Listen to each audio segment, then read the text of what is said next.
Hi, my name is Deb Helfrich. I usually mention I'm the hashtag redheaded She-Hulk, but that's only if I get the help that I need. Escaping from a cycle of current traumatic stress disorder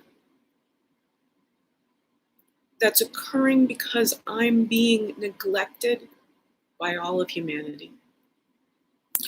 I have been isolated for a decade prior to the pandemic due to a toxic mold exposure.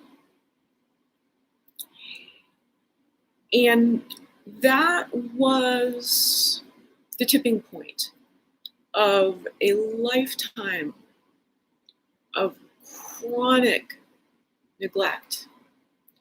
I had a childhood where nothing bad ever happened, but nothing good ever happened either. I wasn't touched. So maybe some good things happened, but they weren't embodied. Not being touched in the first 17 years of your life is a developmental lack that causes a human being to be 333 pounds when she encounters a moldy apartment in the Pacific Northwest and her brain and nervous system turn off.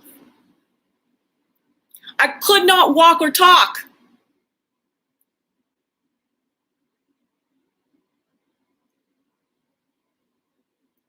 For most of the years of the decade before I turned 50. It got progressively worse, progressively impossible for me to even comprehend that not talking to people for months on end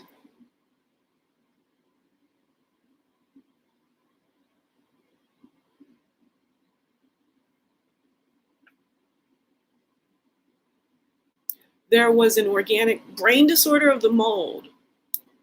But because I had a childhood of not being heard and understood in my complexity, and as my brain was trying to rewire from the complete and utter stroke-like, something has happened to my brain, and it is definitely as if transient hypofrontality is all the time hypofrontality. In certain senses, I have no conception of time. This is why I've ended up dead bankrupt, facing homelessness, and I need patrons who can understand my philosophical work so that I can start getting paid for being able to have produced, in all that isolation, with all that time on my hands, I produced a unifying theory of human health with the philosophical hypothesis of bioelectricity, which unites and employs philosophy to unite African, Eastern, and Western approaches to do-it-yourself healthcare. You see, in great illness, in great trauma,